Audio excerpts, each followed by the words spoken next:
Welcome back to a cold Joe Stunner boxing. I'm still not putting the heating on though. Those energy bastards are not getting a penny more than I absolutely have to pay them. Increasing their prices again. Fuckers. Anyway, let's talk boxing. And I made a few videos lately about Ben Shalom. And it wasn't intentional. It's just that I find it very, very interesting, very intriguing that no, initially you had Eddie and Frank, who suddenly went from being sworn enemies to best buds. And now Shalom sort of, nudging his way in like the kid no one wants, the sort of runt of the litter who everyone sort of rolls their eyes when they see him. But I kind of like the idea that he's kind of doing that. He's elbowing his way in and throwing a spanner in the works of their little sort of loving. And one of my subscribers, Callum, actually, said, he sent me a message on Facebook. He said about Shalom signing or Boxer, I should say, signing a contract for, I think it's a 4-fight deal with Riyadh season. And that, so thank you for the heads up, Callum. But that kind of made me think, this business with Warren threatening to sue Shalom over comments about the gloves, that are used. And by the way, I'm not sticking up for Shalom. I mean, Shalom, he may talk a load of crap for all I know. I mean, God knows he's a promoter. He should talk a load of crap because most of them do. They're obviously completely and utterly biased when it comes to their own businesses and their own fighters. And, God knows Frank Warren has talked an absolute load of hypocritical slop over the years. Don't forget, just, 18 months ago, 2 years ago, him and Hearn hated each other, or certainly Warren hated Hearn, and now they're best buds. So it kind of shows the sheer hypocrisy of these people. So I'm not really sticking up for Shalom, but I do find that threat of litigation. I was thinking that there must be something more to it than that. And then the penny slowly dropped in my, grey matter. And I thought, there is something more to this. The fact that Shalom is elbowing his way into Riyadh season, it must have kind of put Frank's nose out of joint a little bit. And Shalom may well be a pain in the backside to work with, as a lot of people. I mean, I've heard, I've never met the man, but I've heard, people say who are closely connected to Sky and other promotional outlets, that he isn't the easiest person to work with, and he's not very popular within boxing. But then, that may be justified, that criticism. But at the same time, if you are the person that comes in that is the new face, you're not going to be very popular, are you? Because you're going to upset the apple cart. You're going to go against the grain. You're going to be against the status quo. So even though I'm not specifically pro-Shalom, I do like the idea that he's being a pain in the arse to the establishment, because whether they like it or not, I mean, Warren has been the establishment for ages, and so now Hearn is as well. And bear in mind, if you're the age I am, you can remember the cartel, you can remember Mickey Duff, Jarvis Astaire, Mike Barrett, they ruled boxing. They had it all tied up. And along comes Warren, who was the new kid on the block, and took him to court as a surprise. Start as you mean to go on, right, Frank? And he busted up the cartel. He took away their right to have everything. And he was hated. He was hated. Hearn came along, and who was it who was leading the charge against Hearn? Frank Warren. Do you remember that when Hearn first got his Sky deal? Exclusive deal at Sky. Do you remember Warren and a lot of other small hall promoters getting together in a press conference just to slag off Hearn? Do you remember that? I think Ricky Hatton was there. Kelly Maloney was there. Don't know whether Hennessy was there. There were a few people, and they were all slagging off Hearn and saying that he was, he loved himself and so on and so. And Warren famously saying to. During an IFL interview, I drove his father out of boxing, and I'll drive him out of boxing.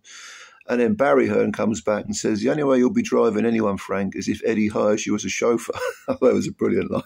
But anyway, the point I'm making is that Shalom and Boxer are the fly in the ointment, you know, the turd in the water pipe.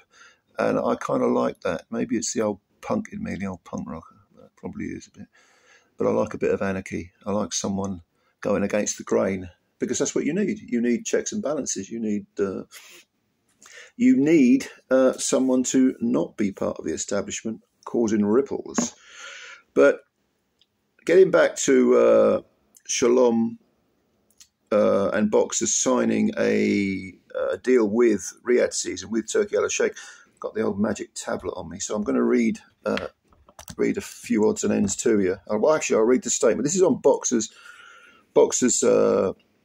website, and I'll read the entire post, the entire statement. It says, His Excellency Turki Alalshikh, Chairman of the Board of Directors of the General Entertainment Authority, today announced a major new partnership between Riyadh Season and next generation boxing promoter Boxer, starting with the High Voltage event at the Copper Box Arena in London on Saturday night, October the 19th. Today, as I do this video.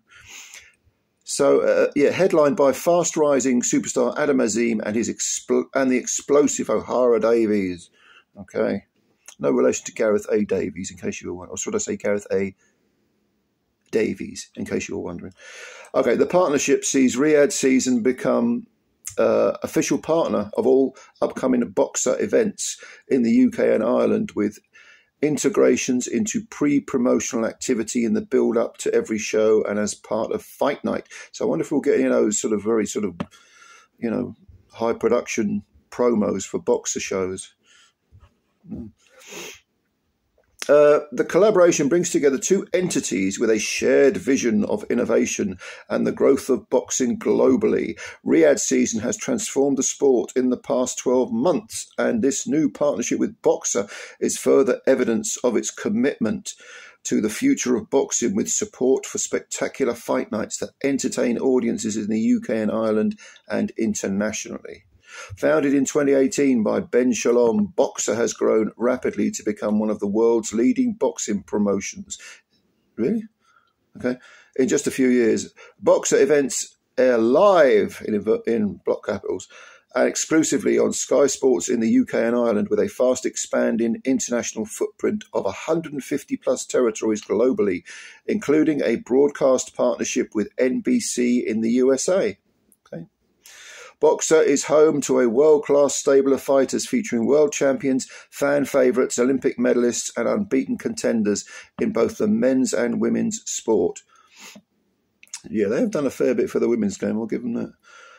Ben Shalom, founder and CEO of Boxer, said, "We are honoured to partner with Riyadh Season and support His Excellency Turki Alalshikh's vision for boxing. Last Saturday's opening show was nothing short of spectacular, and we look forward to shining a bright light on all of the upcoming events. Ahead of a series of Boxer events to be announced in the next fortnight, the partnership starts now with another huge night for British boxing on Sky Sports this Saturday, when young superstar Adam Azim will take on the dangerous O'Hara Davies. There's much more to come from Boxer and Riyadh Season, and we look forward to seeing what the future holds."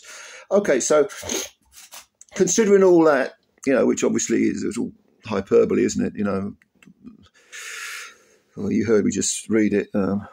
It's all sort of trumpets blaring and all dancing rah-rah girls across the screen and fireworks going off. It's, we'll see what other cards Boxer are putting on. But again, I repeat, the fact that that Shalom and Boxer are now part of Riyadh Season and have a deal with them, with Turki Alalshikh. I still think this whole, I'm going to sue Shalom from Warren is a massive overreaction. You don't hear that from Hearn, okay, Hearn doesn't promote Fabio Wardley, but I think there's an element with Frank Warren of, he was the guy with everything. He owned everything. This is all mine. It's all mine. You can't have any of it. And then along comes another kid And guess what happens? He gets to play as well. So we'll see. We will see. I find this quite intriguing. I don't normally care about, the promotional politics, but I think this is quite an interesting one. But let me know what you think. Tell me below what you think.